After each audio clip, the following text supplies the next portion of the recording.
Buenas tardes, sí señora, ayer estamos escuchándoles. Yo le estoy escuchando muy bien. Perfecto, gracias. Vamos a revisar la clase. Entonces, hoy vamos a estudiar la ley 1098 de 2006.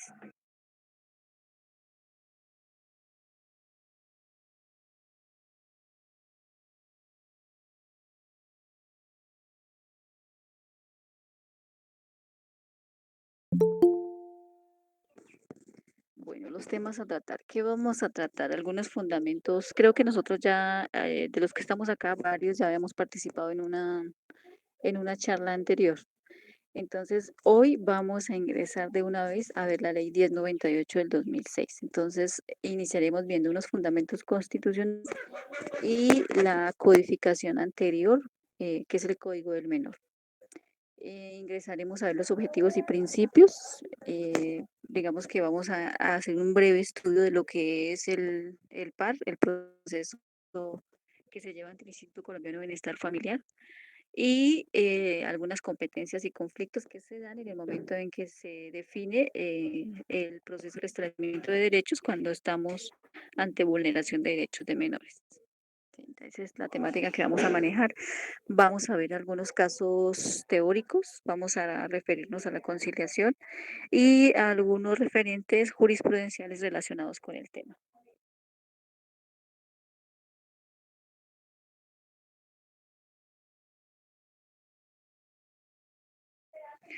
Lo que nosotros vamos a referir está tomado tanto de la ley como de las resoluciones que se expide, lineamientos técnicos que expide el Instituto Colombiano de Bienestar Familiar para que ustedes lo tengan presente.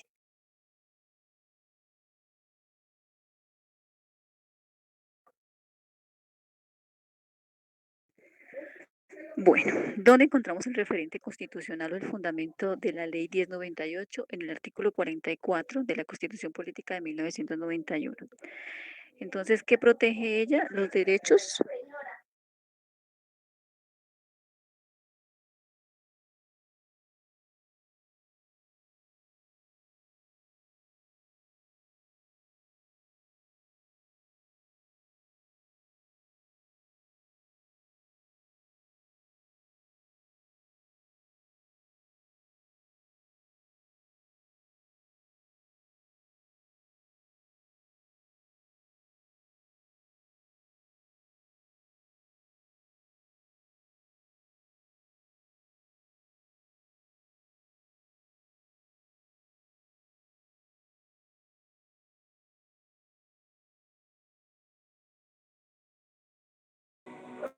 No se le escucha, no se le escucha nada.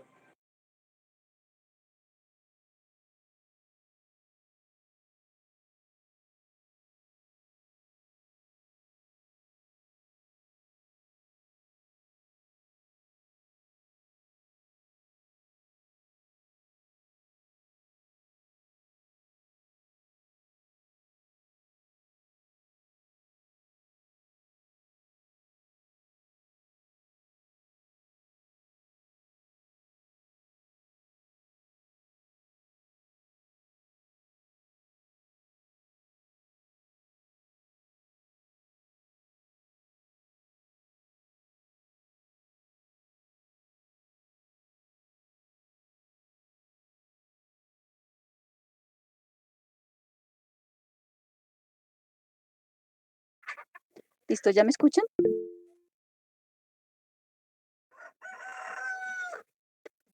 Sí, ya se escucha. André, ya. Ok, sí. Bueno, André, hazme vamos un a ver. favor, antes de continuar. Me hacían una pregunta algunos infantes. Si en dado momento la alcaldía, la gobernación o la EPS no tiene contratado la casa acogida, ¿ellos qué tienen que hacer? ¿O qué tendría que hacer la víctima para ellos poderlos orientar? Legalmente, en los términos legales, yo dije que esa duda se despegaba el día de hoy. Entonces, para que usted me haga el favor. Bueno, resulta que la gobernación o las alcaldías tienen una obligación. ¿Cuál es la obligación? De contratar. Entonces, Entonces, lo que pueden hacer las víctimas es exigir la contratación de una fundación para que preste los servicios, ¿sí? Con base en la ley que nosotros estudiamos anteriormente, ¿sí? Es obligatorio, ¿sí? Es obligatorio para que lo hagan las alcaldías o la gobernación, ¿sí? O sea, con fundamento en la ley debe ejercerse el derecho para que la alcaldía o la gobernación contraten a un operador especializado, ¿listo? Ahí está la duda. Sin embargo, muchas de André, las y alcaldías, las GPS, tocaría por medio las, de tutelas o demás. Qué pena con usted. recuerden que, no, recuerden que las tutelas se dan en el momento en que se les niega el servicio o se les niega el ejercicio de un derecho, ¿sí? Entonces, primero hagan el derecho de petición para que se brinde la protección, ¿sí? Con base en la normatividad, o sea, con base en la ley. Y con base en el momento en que les digan, por ejemplo, en el momento en que no se conteste o se conteste el derecho de petición, ¿qué tienen que hacer? Tienen que decir, bueno, no se ha contratado por X razón. Como dice que no se contrató por X razón, ustedes invocan la ley. ¿Para qué? Para que se brinde la protección necesaria. En caso de ser víctimas de género, ¿sí? O víctimas de agresión. Recuerden que para los menores de edad vamos a entrar en algo muy importante, que ellos son población de primer nivel o de primer derecho de protección, ¿sí? Bueno, ¿alguna otra duda, Adriana? No, esas eran las Bueno, preguntas que ellos me hacían. Entonces, tú ok. como, Lo primero que tienen que hacer es la solicitud para que ellos expliquen por qué no se ha contratado. Y una vez se tenga la respuesta del motivo, ustedes invocan la ley, ¿sí? Y luego sigue la tutela. Recuerden que la tutela nace con base en los derechos inobservados, ¿sí? Es decir, cuando no se me está protegiendo un derecho importante. En este caso hay una normatividad específica y nosotros vimos que es constitucional, ¿ok?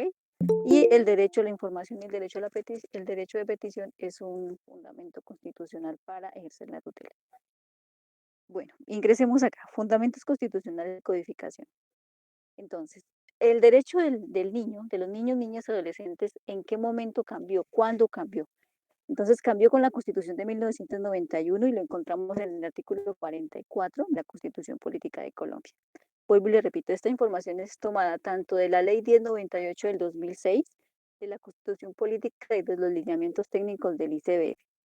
Entonces, ¿qué trae este artículo? Trae unos derechos y una protección y unos principios rectores. Perdón. Entonces, ¿cuáles son los derechos constitucionales de las personas menores de 18 años? En este caso estamos hablando de niños, niñas y adolescentes. Entonces, ellos tienen derecho a la vida, como todos humanos. Es un principio constitucional del derecho a la vida. Tiene derecho a la integridad física, es decir, a no ser maltratado de ninguna forma, ni verbal, ni físicamente, o sea, ni tampoco económicamente. ¿Por qué hablamos de lo económico en este caso? Porque los niños pueden ser objeto de trabajo forzado. Tienen derecho a la salud, a la seguridad social. El Estado debe brindar la protección en salud y seguridad social desde que nace el infante. Tienen derecho a una alimentación equilibrada. Tienen derecho a un nombre y a una nacionalidad, es decir, a la afiliación y a la identidad. Tienen derecho a una familia y a no ser separado de la familia. Más adelante vamos a ir a fondo en cuanto a los derechos. Cuidado y amor. O sea, esto hace referencia a la custodia y visitas. Tienen derecho a la educación, a la cultura, a la recreación, a la libre expresión de la opinión. Tienen derechos que vienen de los tratados internacionales. Hay algo que nosotros no vamos a tocar en esta ley, que sí lo tocamos con el derecho de género, que son las convenciones internacionales. En esta hay una muy importante que se la traigo a referencia para que cada uno de ustedes, en caso de que lo quiera consultar, vaya y lo consulte, porque de ahí nació la protección a, a los niños, niñas y adolescentes, ¿sí? Que tenemos en la Constitución. ¿Cuál es? Entonces es la Convención Internacional de los Derechos del Niño de 1989, aprobada por Colombia a través de la Ley 12 de 1991. ¿Okay? O sea, ¿Cómo ingresó ese tratado? Ya lo vimos anteriormente. Ingresó a través de una ley.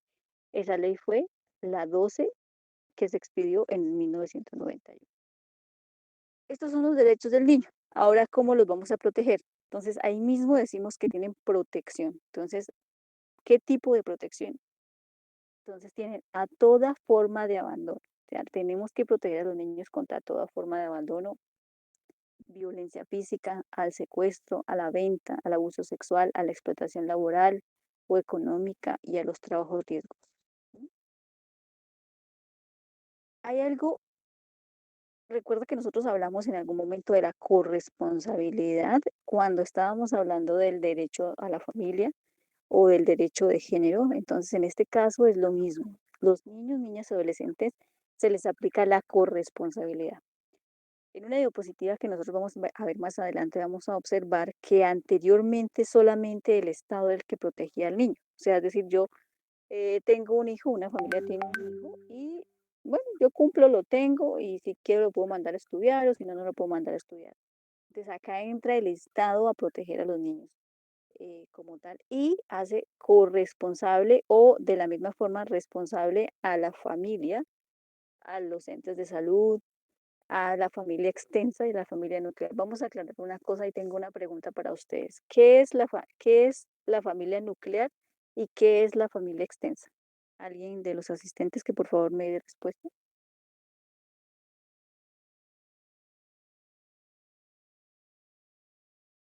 ¿No? ¿Ninguno? Buenas tardes. Pues cuando hablamos de familia nuclear, hablamos de el papá, la mamá y el hijo o los hijos, o sea, está un solo entorno o núcleo, 4 personas o 5 personas, pero que sea mamá y papá y los niños. Cuando hablamos de familia extensa, estamos hablando también de cuando ya vive la mamá, el papá, los niños, los tíos, los abuelos o primos. Eso es una familia extensa, o sea, hay diferentes miembros de los núcleos familiares de primer grado, segundo grado y hasta tercer grado. Perfecto. Ok. Entonces, cuando hablamos de familia nuclear, estamos refiriéndonos a papá y mamá, ¿sí? Padres e hijos. Eso es, la familia pequeña. Entonces, cuando ya hablamos de familia extensa, es en el caso en que hagan falta cualquiera de ellos. Es decir, cuando no hay papá, cuando no hay hermanos, cuando no tenemos a nadie más, entonces nos extendemos a quienes, a los abuelos, a los tíos y a otros, tal como lo acaba de indicar la compañera. Fue algo novedoso que se hizo con la ley 1098 del 2006 porque o sea, se tenía ese principio, pero en ningún momento se le había hecho como consciente a las personas que, oye, si no tengo papá y mamá, también los abuelos se puede cuidarlos. Era algo como común. La ley 1098, pues claro, ella dijo, no, espere, debemos involucrar también a quién, a toda la familia para que sea corresponsable. Es decir, en caso de que falten estos, usted tiene que entrar a responder, tiene que entrar a responder de la misma forma. ¿Ok?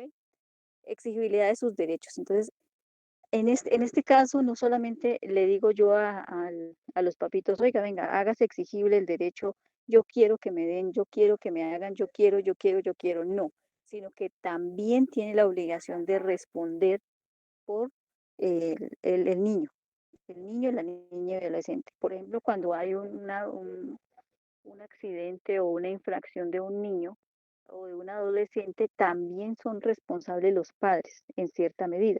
Entonces se hace exigible los derechos y las obligaciones en este caso, ¿sí?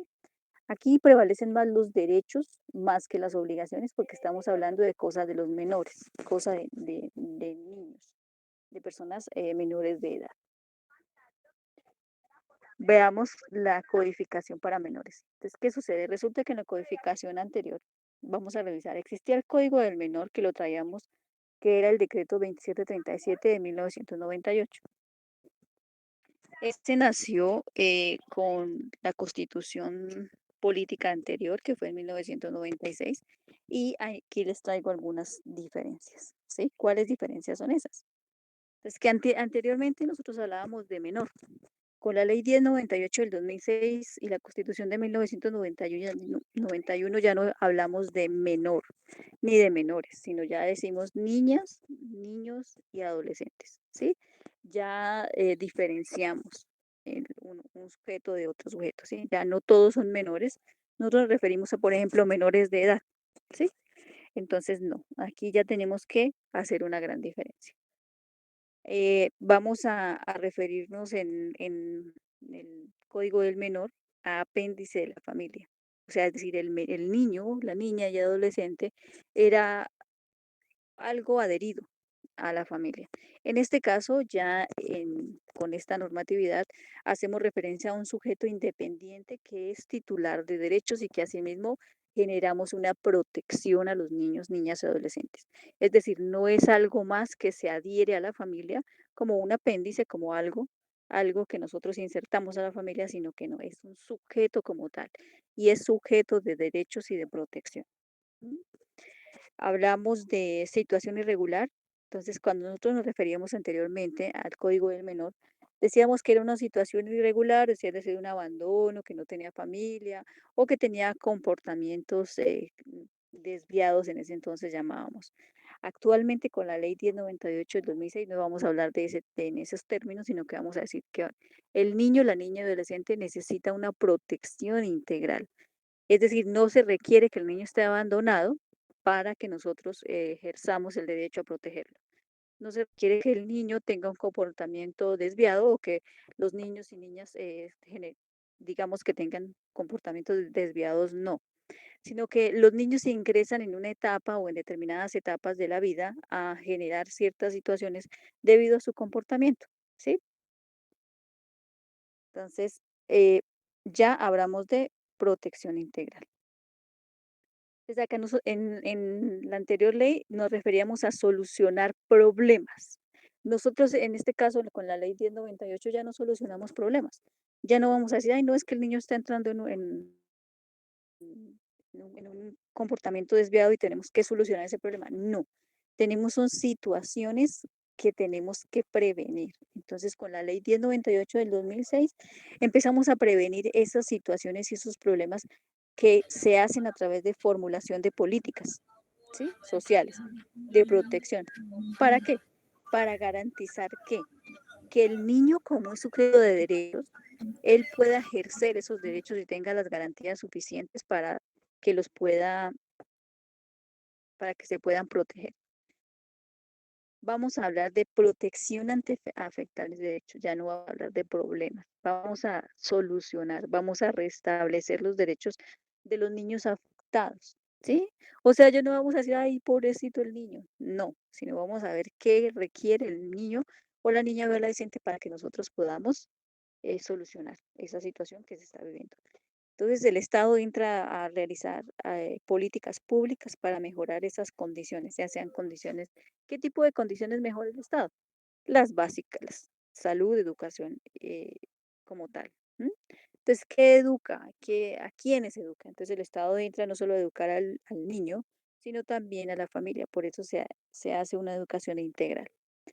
Entonces, hablábamos de responsabilidad subsidiaria con el Código del Menor. ¿M? Entonces, si la familia no responde, lo hace el Estado. Entonces, aquí en este caso ya no lo hace. ¿Sí? Ya hablamos de responsabilidad solidaria. ¿Sí? Ya no es que yo tengo un hijo y se lo voto al Estado. No, sino es solidario. O sea, absolutamente todos vamos a actuar. ¿Para qué? Para sacar adelante a ese niño. Entonces ya entra la familia, entra la sociedad, entra el Estado, entra de la sociedad, de las fundaciones, así como nosotros. ¿Sí? A eso le llamamos corresponsabilidad, para que lo tengamos claro. Vamos a ingresar ahora a Ley 1098. Como les dije, con la anterior no hicimos esto, pero ya más o menos ustedes tienen claros, si han asistido a estas clases, cómo nació la ley. ¿Sí? Entonces ya les indiqué cómo nació, cómo la ingresamos y la historia. Nos vamos a saltar la historia de la ley. Si nos queda un poco de tiempo, vamos a ver historia de cómo nació la ley, cómo nacieron los derechos de los niños, niñas y adolescentes, porque anteriormente los niños eran tenidos en cuenta como una cosa, o sea, ellos eran cosas, como tener cualquier cosa en casa, un objeto en casa. ¿Listo? Entonces vamos a iniciar por los objetivos de la ley. ¿Cuál es el objetivo principal de la ley 1098? La protección, ¿en cuanto a qué? En cuanto a los derechos de los niños. ¿Para qué? Para garantizar el ejercicio. ¿De qué? De los derechos y libertades. ¿Mm? Entonces, es importante, así como cuando vimos el derecho de la mujer o el derecho de género, que tengamos en cuenta que esta ley también tomó como base instrumentos internacionales en cuanto a qué, en cuanto a derechos humanos, ¿para qué? Para ser insertadas a la Constitución política. ¿Mm? Igual dice la ley que uno de los objetivos principales es restablecer la garantía y la protección. ¿Mm? ¿En cuanto a quiénes? En cuanto a los niños, niñas y adolescentes, y que la obligación es de la familia y la sociedad y el Estado colombiano, ¿sí? ¿Dónde encontramos eso? Eso lo encontramos en el artículo 2 de la ley 1098. Ese es su objetivo principal, ¿sí? Entonces, resumiendo, ¿cuál es el objetivo principal? La protección, la garantía, ¿en cuanto a qué? En cuanto al ejercicio de los derechos y libertades de los niños. ¿Para qué? Para restablecer esas garantías. Vamos a revisar ahora en cuanto a principios. Los principios los vamos a encontrar a partir del artículo 1 al artículo 16 de esta normatividad. Entonces, ¿por qué son transversales? Principios transversales. Porque estos se deben tener en cuenta en el momento en que vamos a interpretar la norma durante toda la lectura, ¿sí? Entonces, vamos a revisar. La naturaleza de las normas lo trae en el artículo 5. Entonces, esta normatividad, la ley 1098 del 2006, es de carácter público e irrenunciable, ¿sí? Y se aplican con preferencia a las contenidas en otras leyes. ¿A qué se refiere este tipo de principios? Por ejemplo, tenemos un conflicto en cuanto a dos normatividades del mismo rango y de la misma, que protege lo mismo, ¿sí? Por ejemplo, tenemos enfrentados los derechos de un niño y de un adolescente, o de un bebé, supongamos, y de un adolescente. ¿Qué prima si los dos son menores de edad? ¿Ustedes qué creen? Yo tengo una situación donde tengo dos vulneraciones de derechos en la misma familia. Los dos son menores de edad, uno está a punto de cumplir los 18 y el otro es bebé. ¿Ustedes consideran que cuál requiere preferencia? ¿El derecho del bebé o el derecho del adolescente?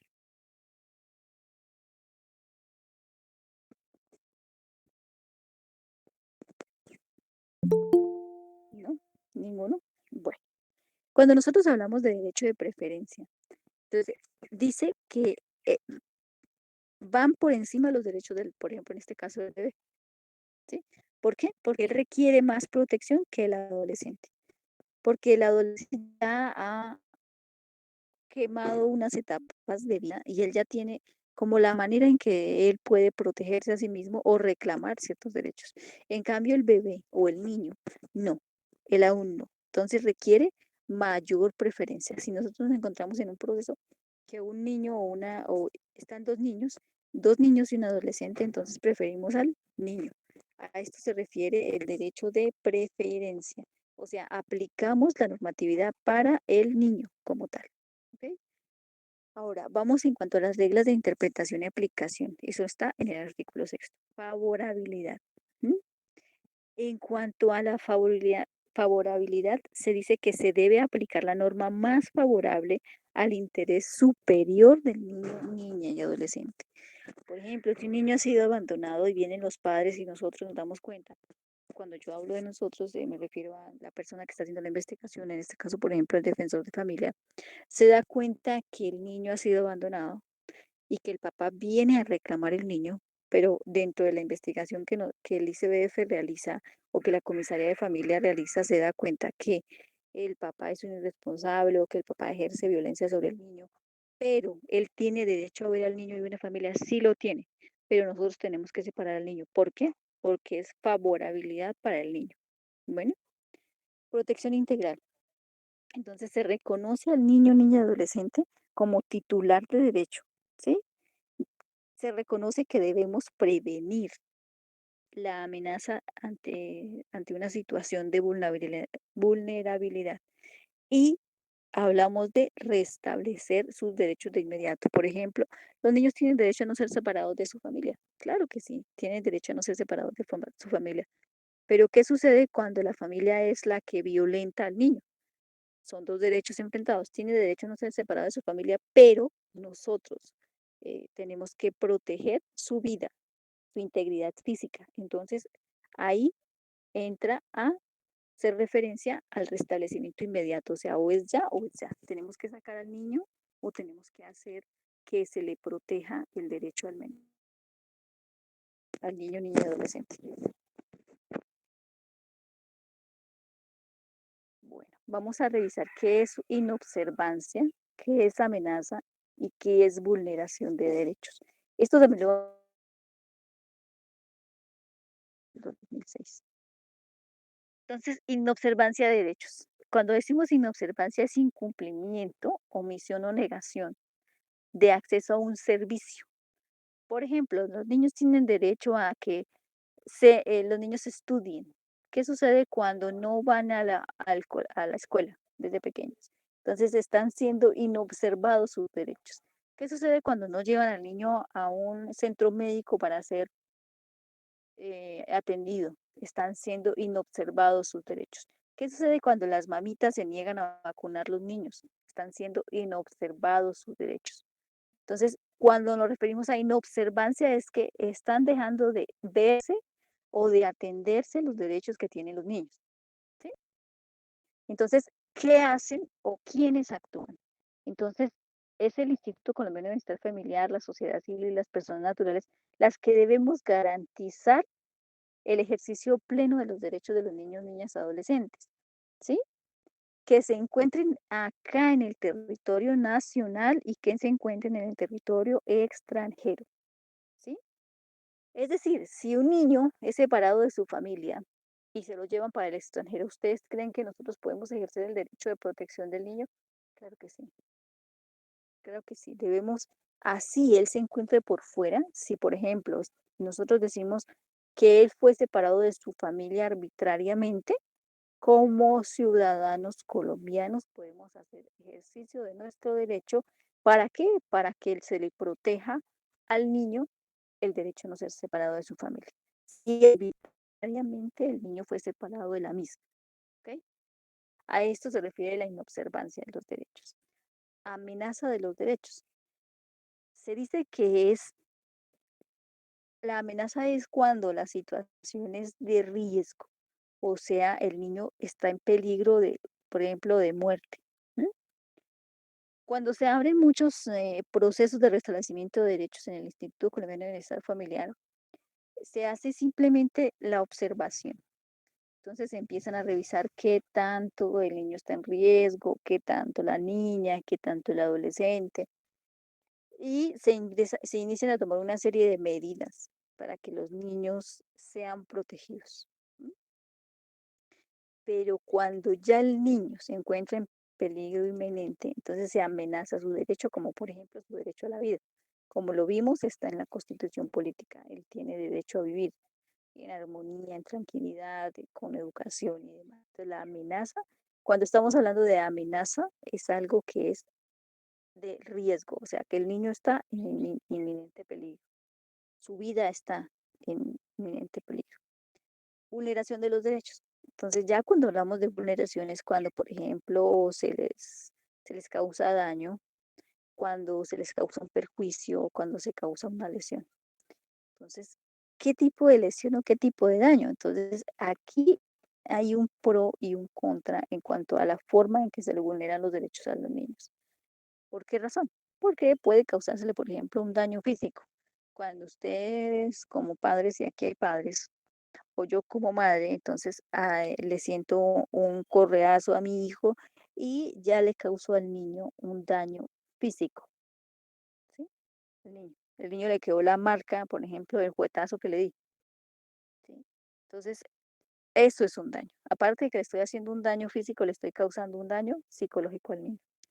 Lesión. Cuando yo golpeo al niño o cuando otra persona golpea al niño. ¿Sí?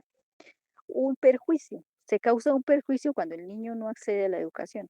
Obvio que se causa un perjuicio porque el niño no está accediendo a un servicio educativo porque es un bienestar para él y se dice que para su futuro. Entonces, eso es un perjuicio, se perjudica su integridad intelectual. Bueno, para que el niño no ejerza sus plenos derechos. Recuerden que anteriormente vimos que el derecho a la educación es un derecho, valga la redundancia. ¿Sí? Entonces, estas tres que son inobservancia, amenaza y vulneración de derechos, nos van a generar situaciones de ingreso a un proceso administrativo de restablecimiento de derechos. Preguntas dónde se lleva a cabo un proceso de restablecimiento de derechos. Entonces, solo hay dos instituciones que los llevan a cabo. El Instituto Colombiano de Bienestar Familiar y las comisarías de familia cuando entran a resolver las situaciones de vulneración en los chicos. Entonces, esta información es tomada de los lineamientos administrativos del Instituto Colombiano de Bienestar Familiar. ¿Sí? Y los vamos a encontrar en el artículo 9 del decreto 4840 del 2007 y el artículo 2.2. Así es el artículo 2.2.49.23 del decreto 1069 del 2015. Recuerden que nosotros vimos al finalizar la otra norma que cuando hay una ley, entonces esta ley necesita unos reforzamientos o otras normas pequeñas que nos van a decir cómo aplicarlas. ¿Sí? Entonces a eso se refieren esas normas que les voy a dejar a pie de cada diapositiva. Vamos a entrar a revisar las autoridades competentes. Entonces, en la ley de 98 nos trae algunas autoridades o las únicas autoridades que pueden ser competentes y que pueden conocer de los derechos de los niños.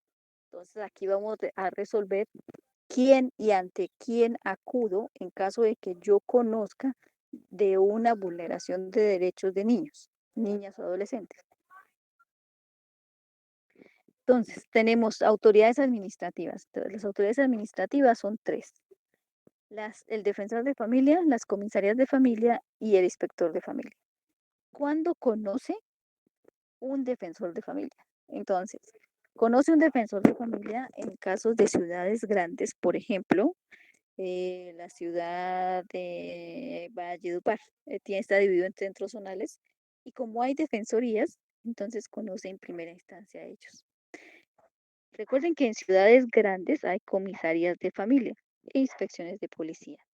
Tiene preferencia el defensor de familia porque son personas especializadas que conocen del tema, ¿sí? Pero los defensores de familia en grandes ciudades solo conocen cuando no se ejerce violencia intrafamiliar. Ya hicimos un brochazo en cuanto a qué es violencia intrafamiliar.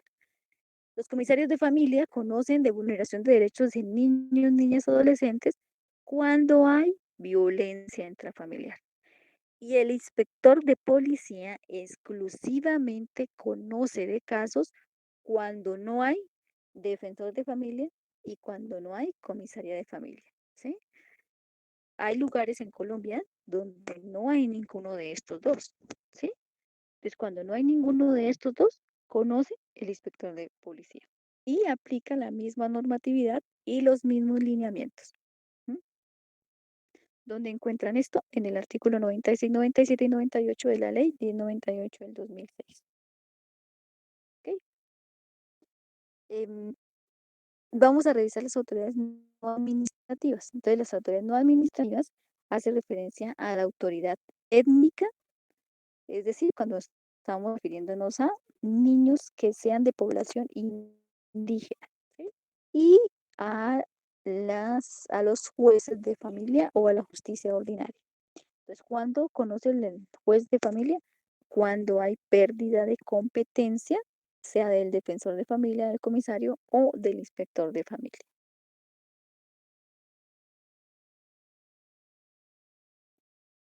Bueno, vamos a revisar el decreto 1069 de 2015, que es el compilatorio del decreto 4840 del 2007, que es el que reglamenta la normatividad o la ley 1098 del 2006. Este fue el primer decreto que salió para revisar el régimen o la reglamentación en cuanto a ¿Qué es el sector? ¿Cómo se aplica la jurisdicción en cuanto a conocimiento de comisarías de familia y defensores de familia? ¿Por qué razón? Porque eso se volvió una melcocha cuando salió la ley 1098 del 2006. Y entonces no se sabía quién conocía de qué.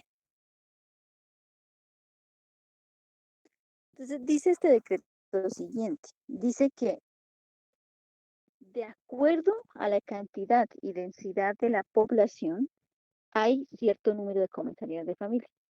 De acuerdo a esto, las comisarías de familia deben estar inscritas.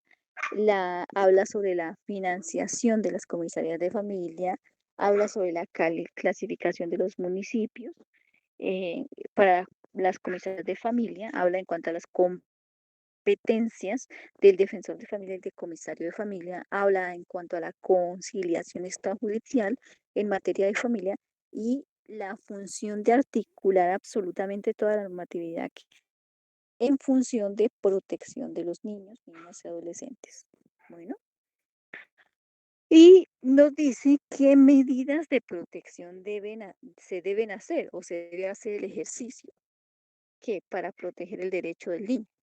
¿Sí? O sea, que nosotros debemos aplicar una medida, por ejemplo, de retirar al niño del grupo familiar y ya, y no dejarlo ahí, ¿qué pasó con el niño? No, sino que debemos hacer las visitas, debemos hacer el seguimiento de en qué va, de cómo va el chico, de si se le está cumpliendo la protección o no se le está cumpliendo la protección.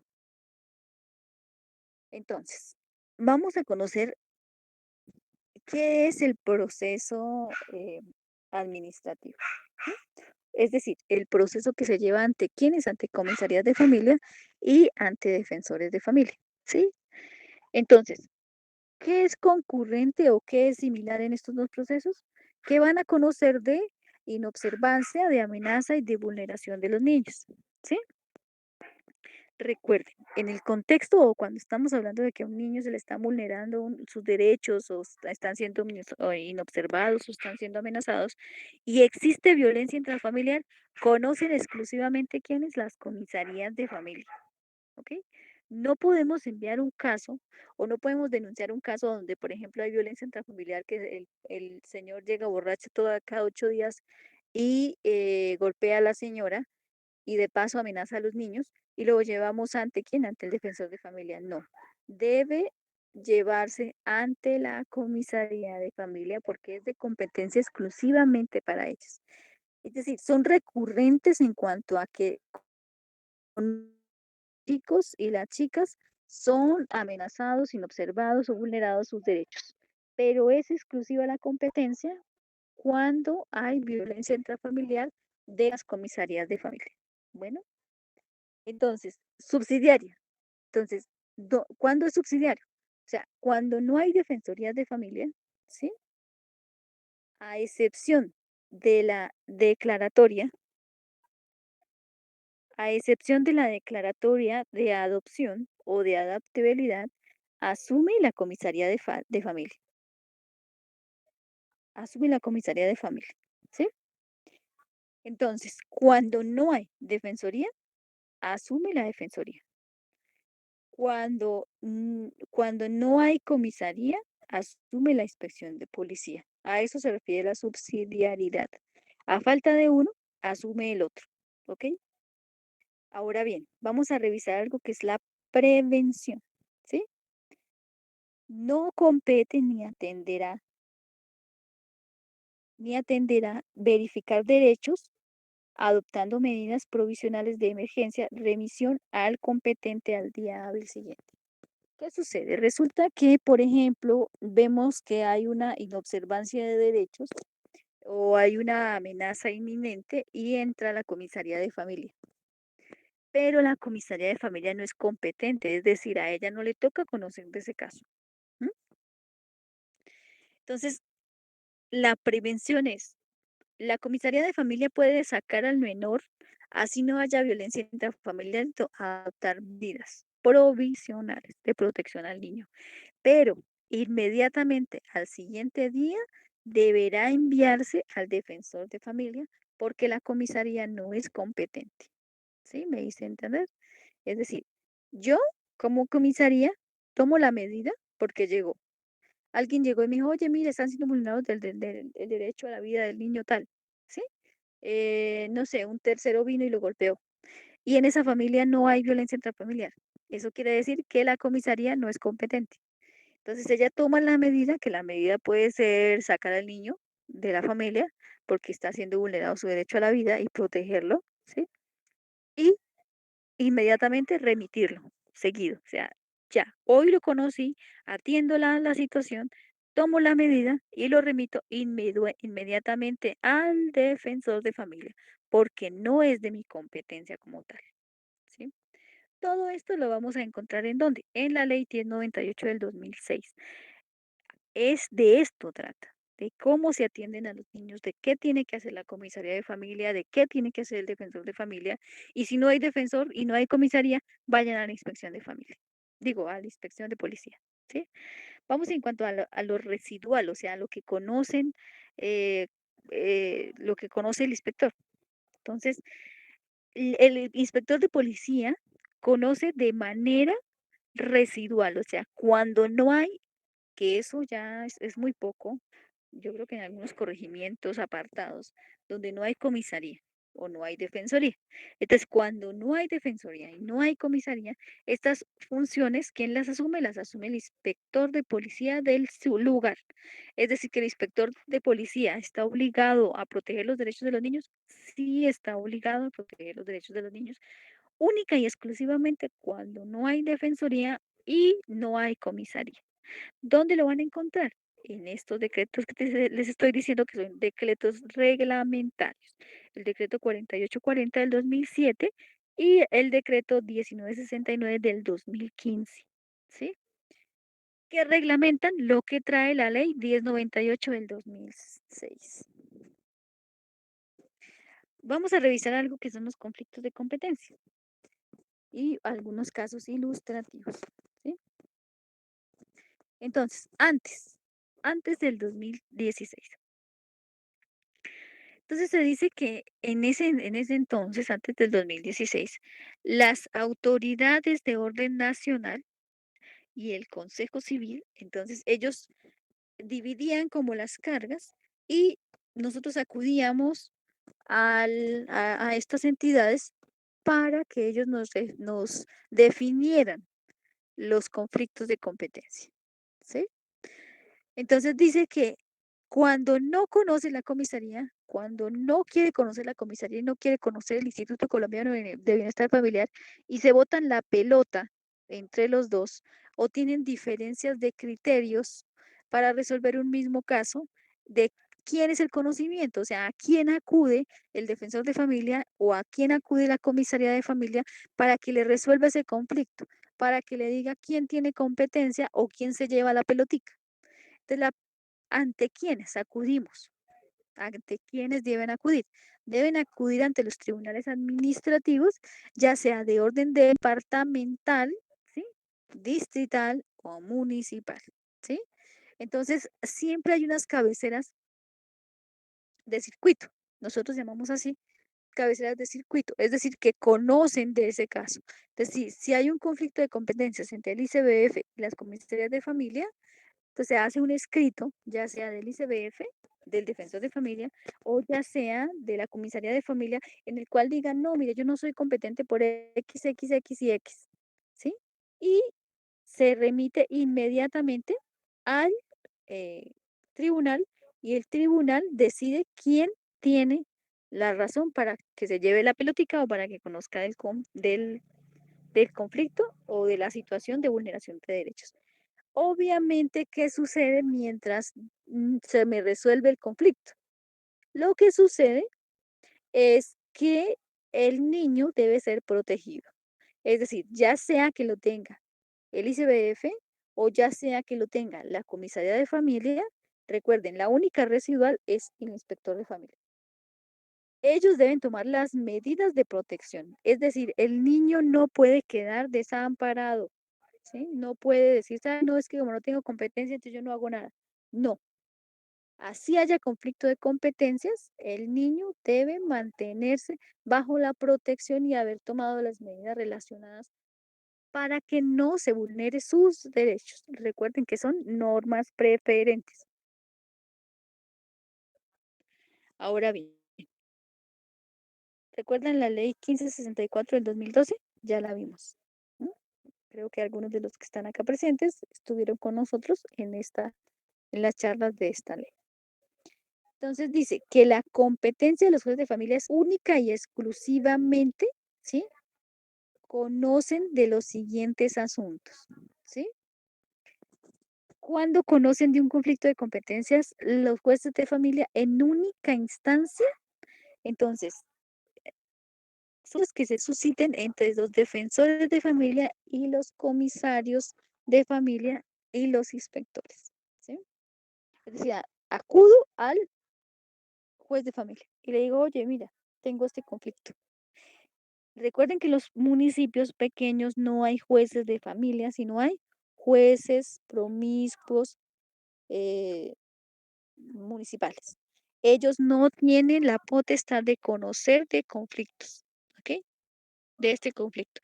Esto cambió con la ley 1564 del 2012.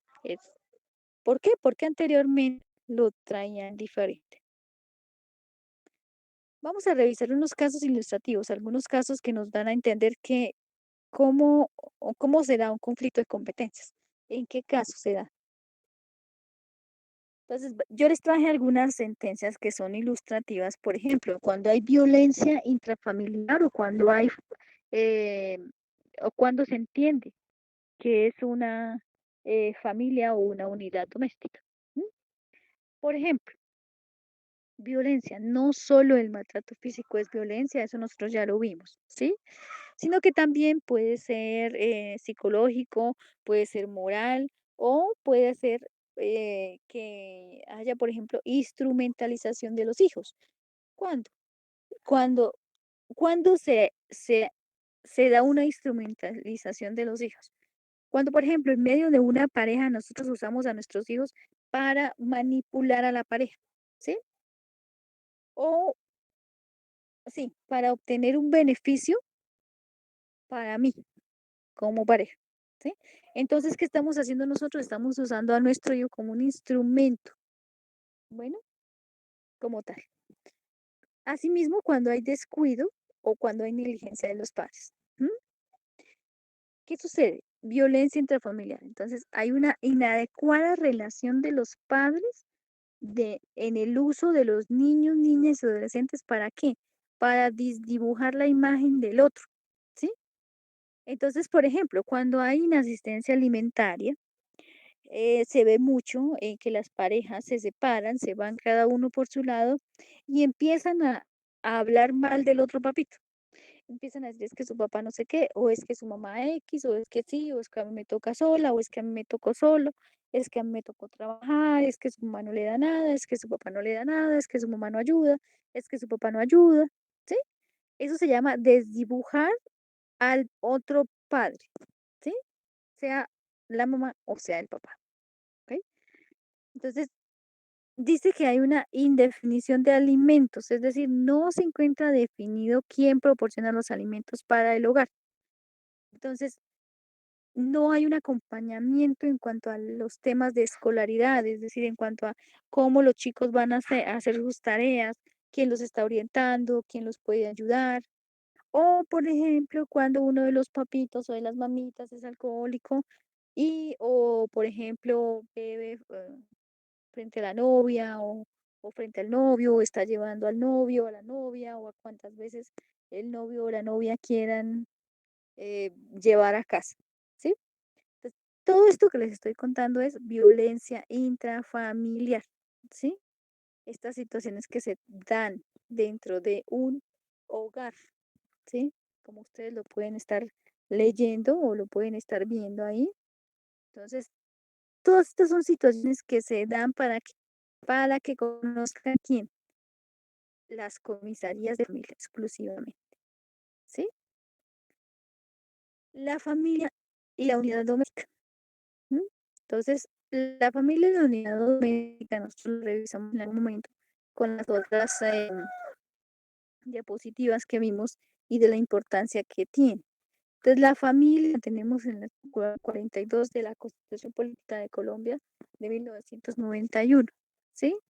Pero la ley 294 de 1996 tiene un concepto de familia un poco más flexible en cuanto a qué es la familia y qué modelos de familia hay, ¿sí? Esto se ha venido flexibilizando en el transcurrir de los años, porque ustedes sabrán que ya no estamos hablando de que la familia es compuesta por un padre y una madre, sino que hay familias de igual género, ¿sí? O, por ejemplo, cuando solo hay una mamita que cuida a sus niños o un papito que cuida a sus niños y esta es una unidad doméstica, ¿sí? O cuando, por ejemplo, los tíos crían a los sobrinos, ¿sí? Esto es una unidad doméstica, ¿sí? Vamos a revisar. Por ejemplo, una niña cuida por su familia de crianza y solo los fines de semana es llevada donde su madre biológica, quien vive con su nuevo compañero, sufriendo allí la niña agresiones sexuales por su compañero permanente de la madre. ¿Tiene un núcleo familiar complejo? Sí. ¿Por qué? Porque la niña, recuerden, ¿quién la cría? Una familia de crianza, o sea, unos terceros. ¿Cada cuánto va a la casa? Cada fin de semana, ¿sí? Donde es agredida, ¿sí? Es decir, cuenta con una familia de crianza con la que reside y con una familia biológica con la cual no comparten ni domicilio, sino solo ocasionalmente o periódicamente, ¿sí? Pero dentro de la cual se presentan presuntas lesiones sexuales. ¿Qué sucede acá? ¿Hay violencia intrafamiliar? No hay violencia intrafamiliar. ¿Listo? ¿Por qué no hay violencia intrafamiliar? Porque la niña tiene un núcleo complejo, es decir, tiene a unos terceros que la crían y tiene a la familia biológica, que en este caso solo es su madre, nada más. ¿Dónde recibe la violencia? La recibe en la familia biológica. Por ir a ver a su mamita, recibe violencia. Entonces, ¿quién conoce de este caso? El Instituto Colombiano de Bienestar Familiar. ¿Por qué razón? En este caso, el defensor de familia. ¿Por qué? Porque no hay violencia. ¿Ok? No hay violencia intrafamiliar. ¿Listo? Ahora bien, unidad, vamos a seguir aclarando. Nosotros tenemos claro qué es la violencia intrafamiliar, ¿sí? Cuando se agreden, cuando el papito grita a la niña, digo, a la esposa, cuando se, perdón, se me va a botar la batería.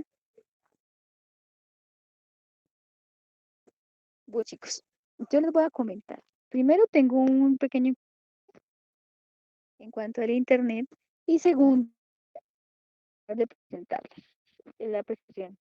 Voy a dejarles una tarea. En la próxima clase la veamos. ¿Por qué razón? Porque en este momento yo me encuentro atendiendo un asunto de carácter familiar, entonces digamos que es algo prioritario para mí, la familia, ¿no? En este caso, vamos a dejarlo hasta acá, vamos a dejar hasta los casos ilustrativos para que ustedes entiendan bien qué es la unidad familiar y qué es la familia como tal, cuando hablamos de una cosa y cuando hablamos de la otra. De que la violencia intrafamiliar no se da exclusivamente cuando hay unidad doméstica, ¿sí? Cuando están solo los papitos y las mamitas, no. También se da cuando, por ejemplo, un tío va y agrede a la mami, a la hermana y se intromete en la familia de la hermana, ¿sí? ¿Por qué razón? Porque son familia. Esto fue una modificación que se dio recientemente con la normatividad, porque anteriormente solamente se hablaba de violencia intrafamiliar cuando era entre padre y madre o entre hermanos se daba. Entonces actualmente no. Se dice que hay violencia intrafamiliar cuando alguien, un tercero, inmiscuye en la familia. Bueno, unidad doméstica.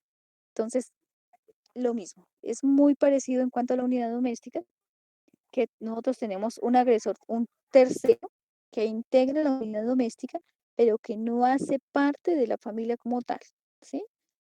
Son personas agregadas a la familia, ¿sí? Entonces, Cuando hay personas agregadas a la familia, estas personas se les llama unidad doméstica. Familia más una persona, es una unidad doméstica. De estos casos exclusivamente conoce quién, el defensor de familia. ¿Sí? Seguimos, unidad doméstica. ¿Sí? ¿Qué sucede? Aquí, en el caso que ustedes están observando, es el caso de una niña. Ustedes lo encuentran en este radicado, es un proceso. Lo traigo acá porque es público, ¿sí? No estamos infringiendo ninguna norma ni ninguna normatividad vigente en cuanto a mostrarles casos que son reales porque son de radicados que ustedes van a encontrar. Si ustedes van y buscan ese número de radicado, se encuentran la sentencia y traen el extracto que yo les estoy mostrando. ¿Listo? Igual. ¿Qué sucede? La niña era abusada ¿por quién? Por un tercero que se involucró en dónde? En la unidad doméstica, ¿sí? Entonces, en ocasiones, el tío dormía en la casa y iba a hacer algo, en ocasiones la niña se desplazaba a hacer sus actividades escolares y ahí se presentaba la agresión, ¿sí? En ese caso. Entonces, ¿qué sucede? Resulta que la sala manifestó que como el tío no vivía en la misma casa de habitación de la menor y tampoco los familiares que se enumeraban que se enumeran en el artículo segundo de la ley 294 que se refiere a papá, mamá, hermanos, no integraban permanentemente la familia, pero era un adherido a la familia. Entonces se hablaba de unidad doméstica para ese momento, ¿sí? Entonces, ¿quién conoce? Exclusivamente el defensor de familia. No había violencia intrafamiliar en ese momento. Ahora, violencia intrafamiliar.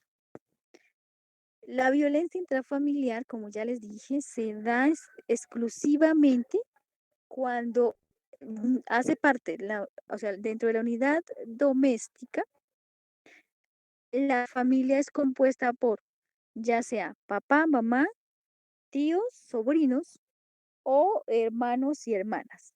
Si se agreden entre sí, entonces estamos hablando de violencia intrafamiliar. Hay golpes, hay agresión física, hay agresión verbal, entre otras cosas, ¿sí? Porque es importante que se conozca este tipo de ilustraciones o para que ustedes tengan claro cuándo acudir a qué lugar, ¿sí? Yo no puedo ir a denunciar un caso, o sí lo puedo hacer, ¿no? Lo puedo denunciar un caso, pero yo como abogada no lo puedo hacer porque yo tengo que tener claro cuándo hay violencia intrafamiliar y cuándo acudo al defensor de familia o cuándo acudo a la comisaría de familia, ¿ok? Entonces, es que ustedes lo tienen. La ley 1098 del 2006 lo trae específico. Ella dice, conocen de los casos de violencia intrafamiliar tales comisarías de familia. Cuando los niños son vulnerados en una violencia intrafamiliar, conocen las comisarías de familia. O no, en los otros casos diferentes conoce el defensor de familia. Entonces, ¿qué hace el Consejo de Estado? El Consejo de Estado lo que hace es ilustrar y traer estos casos y decir, mire, en este caso se le da. ¿Sí?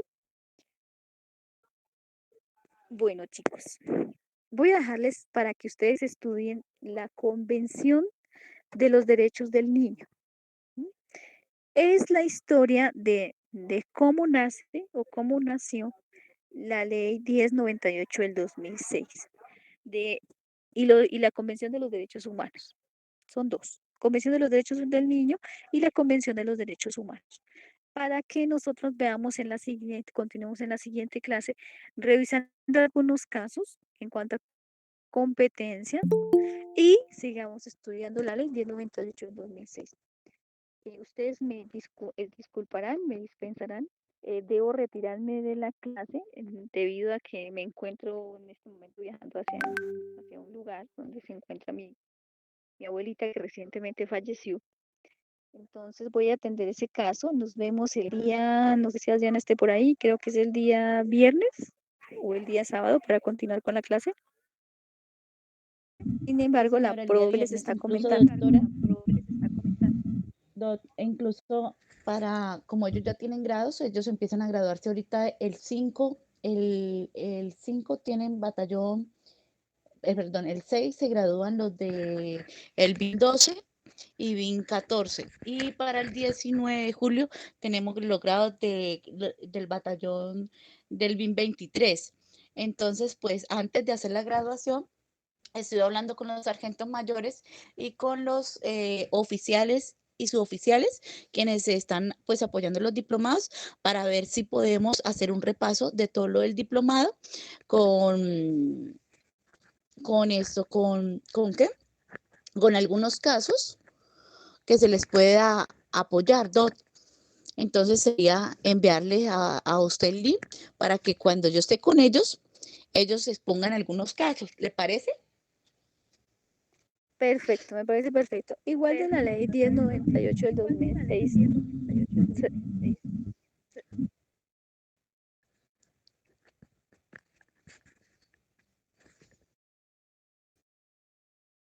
Adriana, sí, me estoy de acuerdo. Entonces tú me envías el link y revisamos. Ya revisamos la ley 1098, que ya nos quedan 3 o 4 cositas. Y me envías los casos o me dices cuándo tengo que conectar. De acuerdo. Con ellos vamos a trabajar 3 días antes de cada grado. Yo voy a trabajar con ellos. Esto, lo que va a ser proyecto de vida y aclararles lo que ellos tengan dudas ahí de los diplomados. Entonces, pues yo les daré el link, doctora, porque un día será su merced y otro día sería la psicóloga para sacarlos en 3 días, en cada, en cada batallón. ¿De acuerdo, doctora? Perfecto, Mil gracias, John, por perfecto, haber. Adriana. Bueno, igualmente, bendiciones. Bueno, gracias.